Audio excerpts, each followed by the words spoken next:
Bien là, je joue à Balmont. On est au Parc Pellerin à Boisbriand. Puis ça fait 2 ans que j'ai recommencé à jouer à softball. Donc là, je joue avec une ligue de filles. Je voulais avoir ma gang à moi, mes amis à moi. Là. Puis j'ai toujours été passionné par la softball. J'ai commencé à coacher, j'avais 14 ans, les gars. Puis j'ai été à la présidence d'une ligue de softball de gars pendant 10 ans. J'ai arrêté après pendant 10 ans. Donc là, ça me tentait de reprendre. Donc c'est comme... Ça a toujours été ma passion là-dessus. Ça me manquait là, de revenir à ça. Puis c'est ma meilleure amie, Mélanie, qui est là, qui m'a dit, ben viens jouer avec nous autres. Là. Donc, c'était comme... C'était le go, là. J'étais prête à y aller. Donc, Kim, arrêt court. Carreau, champ gauche. Nathalie, tu l'en es où? Premier but? Oui, mais Nathalie au premier, je vais aller au champ ensemble.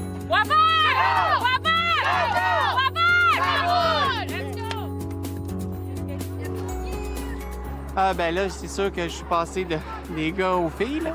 Donc, ça a été une période d'adaptation pour moi aussi, pour être m'habituer avec le calibre aussi, tout ça. Mais je pense que j'étais pas assez forte du côté des gars pour que ça fasse un débalancement ici. Donc, ça a été super bien accepté de changer de côté. Là. Je sors de la maison, je fais autre chose, puis je suis avec mes amis de filles. Là. Donc, des fois, on sort prendre une bière après dans un bar, toute la gang ensemble, d'équipe. On a un gros party à la fin de l'année. Donc, non, c'est vraiment le fun. C'est comme mon petit moment à moi. Là. C'est pas en dehors de la famille, là, juste pour moi. Oui, yeah! C'est un point, ça, yes! Mais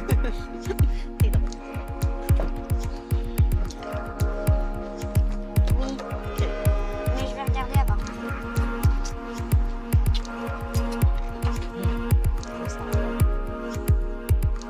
Avec la nouvelle loi qui est passée récemment, on a pu commencer les démarches parce que maintenant, les enfants, même mineurs, peuvent demander un changement de genre à l'état civil et le changement de nom vient avec. C'est déjà fait. On a reçu les papiers, donc certificat de naissance. Et la nouvelle carte. La nouvelle carte d'assurance maladie, ça, c'est un grand soulagement parce que si Abou est malade, il ne veut pas aller chez le médecin. Parce qu'à l'hôpital ou dans les salles d'attente, ils t'appellent avec le nom qu'il y a sur la carte d'assurance maladie. Puis même si on leur dit, tu sais, utiliser le nom choisi, c'est pas facile. Tu veux la montrer?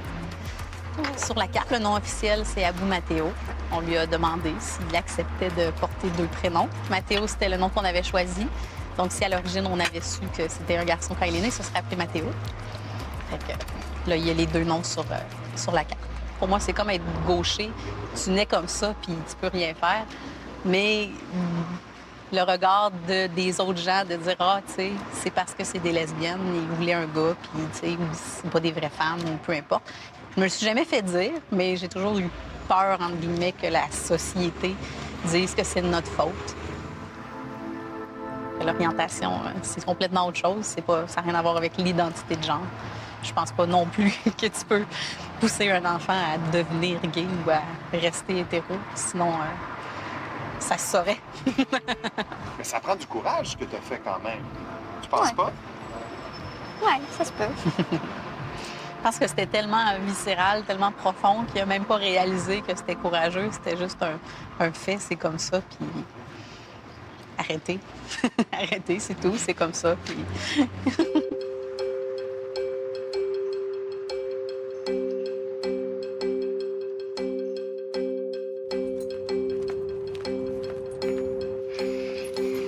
On est chez Mirza Jali, c'est ma sexologue clinicienne. C'est elle qui fait mes suivis côté psychologique.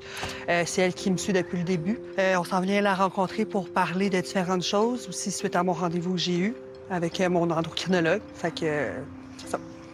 Le rendez-vous chez l'endocrinologue, comment ça s'est passé? Ça s'est super bien passé. Je m'attendais pas à quelqu'un d'aussi... Tu sais, il donne des bons renseignements, il est super ouvert d'esprit aussi, là, super gentil. Fait que là, il n'a pas donné des hormones tout de suite? Non, là, pas tout de suite. Dans le fond, il voudrait passer un test de bilan de santé avant, savoir si tout est correct, dû à des antécédents dans ma famille. Personnellement, moi, en ce moment, tout est correct, mais quand même, on prend pas de chance. Je dois encore plus diminuer ma nicotine aussi. C'est sûr que les personnes trans, il ne faut pas non plus fumer. C'est mieux de pas fumer. Puis aussi, quand tu arrives aux chirurgies, le chirurgien, il faut que tu arrêtes de fumer. Ah oui, là. exactement. C'est ça, Exactement. parce que les cicatrices, là, ça guérit moins bien. C'est sûr que là, c'est encore un peu à attendre parce que je dois attendre les résultats, je dois attendre qu'ils reviennent de vacances et tout.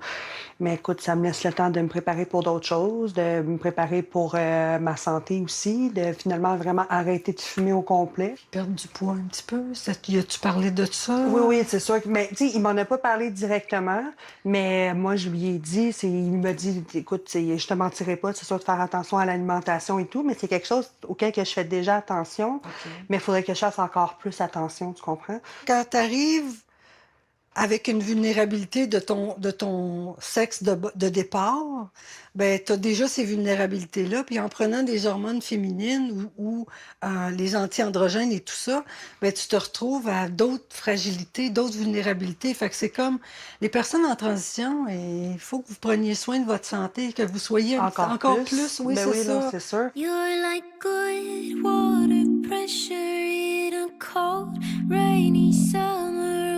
That you can deliver, I want it back.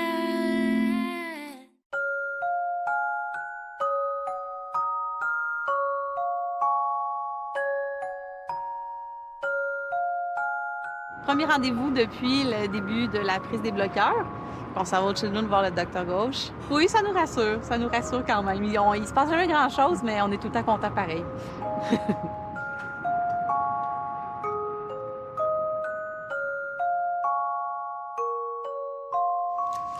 Arrêtez de me gosser les cheveux, ça fait scrunch dans la tête, c'est désagréable. Moi, c'est les poux, c'est les poux. Là, les bloqueurs, ça fait comme... Ça stoppe, dans le fond, la puberté. Fait que le changement qu'il pourrait y avoir, c'est qu'il n'y aura pas sa puberté. Fait qu'il va moins changer. Donc, il va moins changer. Fait que, il y a moins de changements à voir, tu sais. Peut-être qu'il va avoir l'air moins bête que sa sœur. Mais peut-être qu'après, ça va être encore pire. Ah, ça, on le sait pas.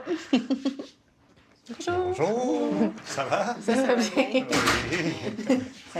Oui. Bonjour à vous. Ça va? Oui, fatigué? Oui. OK. Peut-être on pourrait juste commencer avec Abou. Peut-être Abou pourrait nous donner une mise à jour. Oui, comment ça va? Ouais. Très bien. C'est Bon. Pas- Des inquiétudes, des problèmes? Non? Non. Ça va? Qu'est-ce qu'on doit discuter aujourd'hui? Bien, on se demandait juste comment on fait pour savoir si ça fonctionne bien, en fait, les bloqueurs. C'est comme là, j'ai l'impression que probablement pas pire, mais... Est-ce qu'il y a des menstruations? Non. Il n'y a pas de menstruation. Est-ce qu'il y a du changement de la poitrine, par Mais exemple? peut-être, mais je Un sais pas. petit peu. Un peu. C'est vraiment difficile à prévoir qu'est-ce qui va passer avec les bloqueurs. Si la menstruation est bien contrôlée, on anticipe que l'estrogène est très, très peu dans le système. OK. Probablement, c'est juste processus du changement corporel de la Les puberté. hormones C'est comme pour tout le monde. Ben ça, j'ai cru remarquer à la plage, tu sais. On est en Il y en a observation. plein, là, mais tu sais, Ouais. des fois, on s'inquiète Ouais. plus, puis on se Ouais. demande. Mais il y a beaucoup, mais même c'est aussi avec le poids. Et si quelqu'un est très, très mince, c'est pas vraiment notable, genre remarquable, mais c'est un peu plus remarquable chez les garçons, les enfants, un peu plus, peut-être, qui pèsent un peu plus. Ouais. C'est pas quelque chose impossible d'avoir comme garçon. Non, non, Non, ça, ben, c'est c'est pas... ça, il y a des mesures. C'est pas lié avec le genre nécessairement, c'est juste le corps.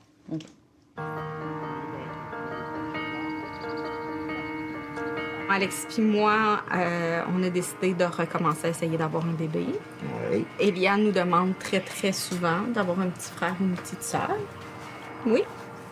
Faut savoir que déjà en partant, c'est vraiment, quand on dit un miracle de la vie, là, c'est vraiment ça, parce que même en procréation assistée, les chances sont pas incroyables. Là. Avant qu'on aille Eliane, quand ils ont stimulé les ovaires de Marie-Jo pour faire des ovules, il y a eu 16 follicules.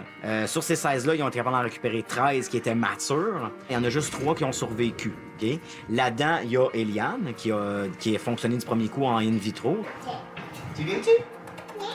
Donc là, il nous restait en banque 2 embryons. On a essayé un embryon en juin Et malheureusement, ça n'a pas fonctionné. Fait que septembre, on va recommencer en espérant que ça fonctionne parce que si ça fonctionne pas, on n'a plus de chance. C'est terminé. Moi, j'essaie d'être optimiste. Je me dis, on a déjà notre petit miracle. Eliane, à la fin, quand je suis tombée enceinte, en tout cas, moi, je ne l'attendais plus. Je pensais jamais que ça tellement, allait oui, quand fonctionner. on a reçu l'appel. C'est ça, on pensait jamais que ça allait être positif quand j'ai eu Eliane. Donc, moi, puis on a un petit enfant en santé. Moi, je trouve, c'est sûr, c'est l'essentiel, mais ça a l'air super niaiseux, mais la pression. Eliane avait un petit frère, genre. Donc, Elle veut un petit frère. Puis là, moi, j'essaie de dire, non, ça se peut que ça marche pas. Puis on essaye d'expliquer. Puis c'est difficile. Je suis même, il faut que je prépare ma fille à l'éventualité que ça peut ne pas marcher. Ah, tu l'as trouvé, mets-la sur le lit. Ça, si on recommence au complet, c'est 6 000. Fait que là, ça, c'est une autre affaire, 6 000. Là. On parle plus de coups de 1000, là. On parle de 6 000 d'une shot. Fait que c'est un pensée si bien, mais on veut vraiment être parent une deuxième fois. Donc, on va rester optimiste, là. Ça va fonctionner en septembre. Là, il n'y a pas de bois proche. Là. On touche du bois.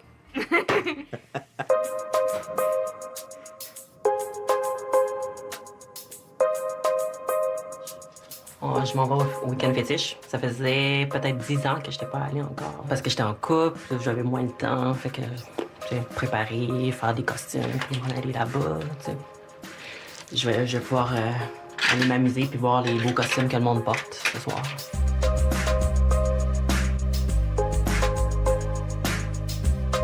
Présentement, c'est ça, c'est un truc que j'ai emprunté d'une designer de Seattle qui fabrique des trucs en latex, mais qui a décidé qu'il voulait pas utiliser le noir.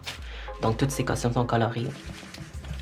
Ça m'arrive de temps en temps de faire la confection de costumes, d'accessoires.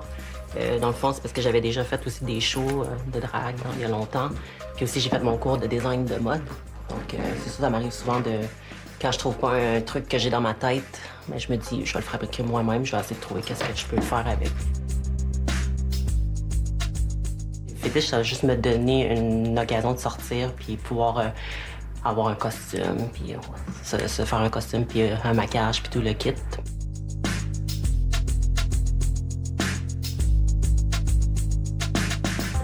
OK, moi, j'ai reçu des petites nouvelles comme quoi que tu hésitais puis que tu avais eu un moment de... D'hésitation. Pas sûr. Fait que j'aimerais ça qu'on en parle un peu parce que c'est quand même important. Oui, ça, c'est à force de parler avec des gens. Il y a des gens qui sont là pour te motiver. Il y en a d'autres qui te posent des questions, qui te remettent toi-même en question.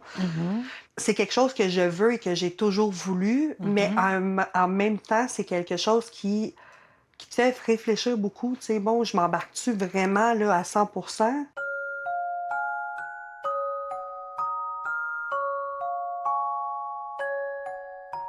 Faire une transition, c'est pas une course. Puis c'est pas juste « Ah, je suis jeune, les hormones vont faire effet, c'est le mieux ». Faut être prêt.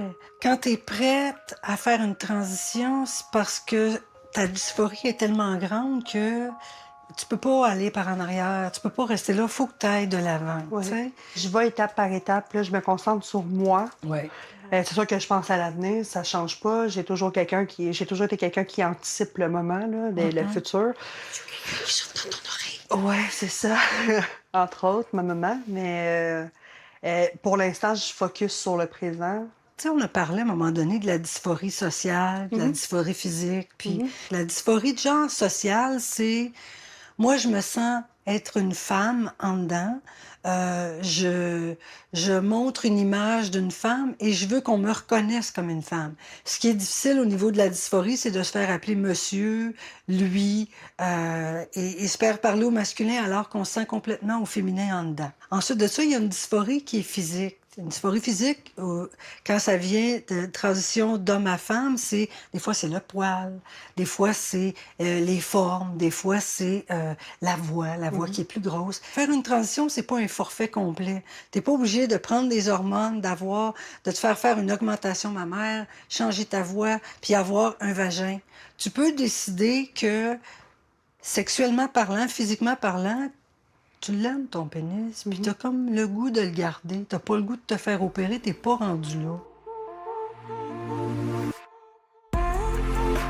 Fait que ce que je veux surtout dire, c'est que c'est beaucoup plus selon l'intensité de la dysphorie de chacun. C'est pas parce qu'une trans a fait sa transition d'une manière que toutes les autres vont faire ça comme ça. C'est là, ça va arriver, mais je veux y aller à mon rythme.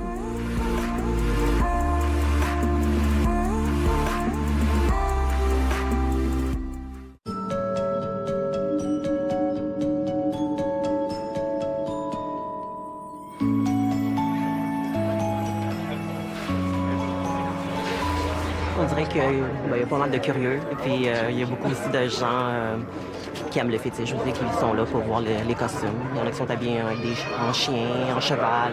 Puis tout le monde s'accepte. C'est pour ça que je pense qu'ils le font dans le village, parce que c'est open.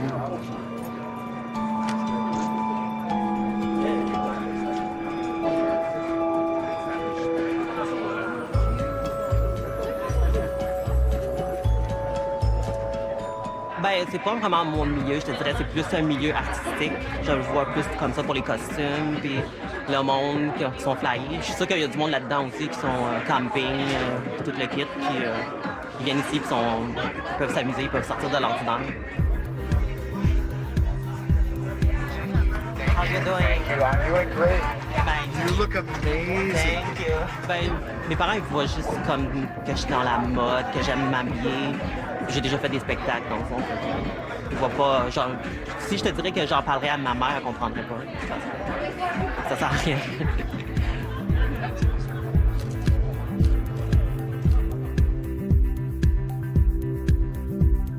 Il n'y a pas de plainte, il n'y a pas d'autres préoccupations. Ni... Non, ça va quand même très bien. OK. Tant mieux. Les bloqueurs sont une période du temps pour la réflexion, pour juste acceptation par les autres personnes dans l'entourage. Mais la testostérone, est-ce que c'est vraiment à partir de 16 ans? Non, c'est pas lié avec un âge chronologique. Chez Abou, par exemple, on pourrait commencer la puberté masculine plus tôt que 16 ans, parce que c'est pas la réalité d'un enfant assigné garçon à la naissance, par exemple, qui va commencer la puberté à 16 ans. La puberté va commencer un peu plus tôt. Ouais. T'as compris? Ouais. Tu comprends tout ça? T'es-tu content? Je sais pas, C'est pas rendu là. Quand ses amis vont commencer, Oui, là, ça va. Mais c'est ça, ouais. c'est ça.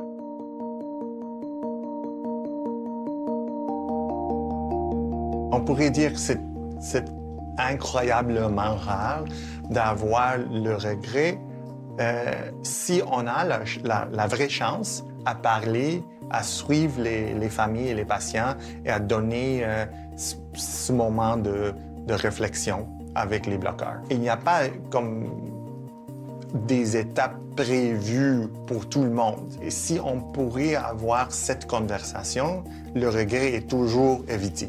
Parce que nous sommes bien informés avant de commencer les prochaines étapes. Moi, si mon enfant continue de bien grandir, que ce soit la prise d'hormones ou autre chose, moi, je veux juste qu'il soit bien. Non. Ça risque de pète. Non, je le sais. Non, mais t'es pas obligée de le dire. Ah non, mais c'est ça, je veux juste qu'il soit bien. Fait que hormones ou pas, c'est ça. Ouais.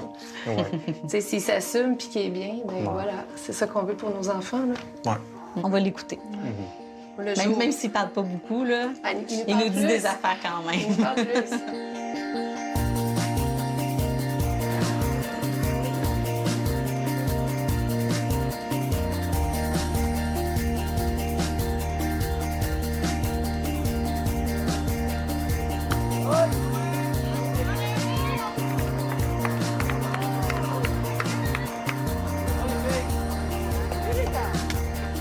C'est mon amie Mélanie, c'est ma meilleure amie. C'est elle qui a été la première de toutes mes amies à le savoir. Puis c'est celle qui m'a accompagnée, qui a été ma confidente pendant toutes ces années-là. Des beaux moments, Ouais. des beaux moments. Ouais. En fait, c'était mon ex, le père de mes enfants. C'était son meilleur ami, Philippe. Puis au fil du temps, ben, on s'est beaucoup rapprochés. Elle a été demoiselle d'honneur à notre mariage. Ouais. Puis c'est ça. Donc Philippe était mon grand ami, puis Katrina est encore une plus grande amie. J'avais parlé à la présidente de la Ligue, j'ai dit j'ai une amie. Puis j'ai expliqué l'histoire, j'ai été totalement franc. J'ai dit c'était un homme avant, c'est maintenant une femme, puis c'est une joueuse de balle, j'aimerais ça qu'on joue ensemble. Au début, elle dit ben je vais en parler, puis ça a passé super bien. Ouais. Les gens l'ont enrobé C'est d'amour et tout. Ça a été vraiment, vraiment facile, mais t'as aidé aussi. Moi, j'ai T'avais jamais préparé le eu terrain. un aussi bon receveur aussi. En tant que lanceur, c'est le fun. Ça a donné qu'on a eu un dîner en tête-à-tête. Oui, oui, oui. Puis, Dîner qui s'est éternisé un peu. Qui s'est éternisé presque en souper. Puis on s'est parlé de toutes sortes de choses personnelles. Puis à un moment donné, ben Oui, mais je J'ai fait chantais, la- oui. ouais, Il y a j'ai quelque donné chose qui s'en La grande venait. déclaration, j'ai tout avoué, puis on a pleuré un peu toutes les deux, là, mais ça a été... ouais, ça a été un choc après, mais après, elle a compris aussi un paquet de choses. là, qui Oui, sont- oui, ça expliquait des choses aussi et tout. Là. On était quand même amis, mais on se voyait pas assez comme on aurait peut-être voulu. Mais je chantais même, là, quand on s'est dit, là, on est dû pour dîner, je chantais qu'il y avait quelque chose. Le Philippe n'était pas à son meilleur, je sais Ouais. pas. Sans savoir ce que c'était, je chantais qu'il y avait quelque chose qui allait pas. Puis après, ben, je l'ai vu épanoui, puis s'épanouir de plus en plus. Là, regardez aujourd'hui, là. Elle est belle comme Ouais. tout. C'est beau, les filles!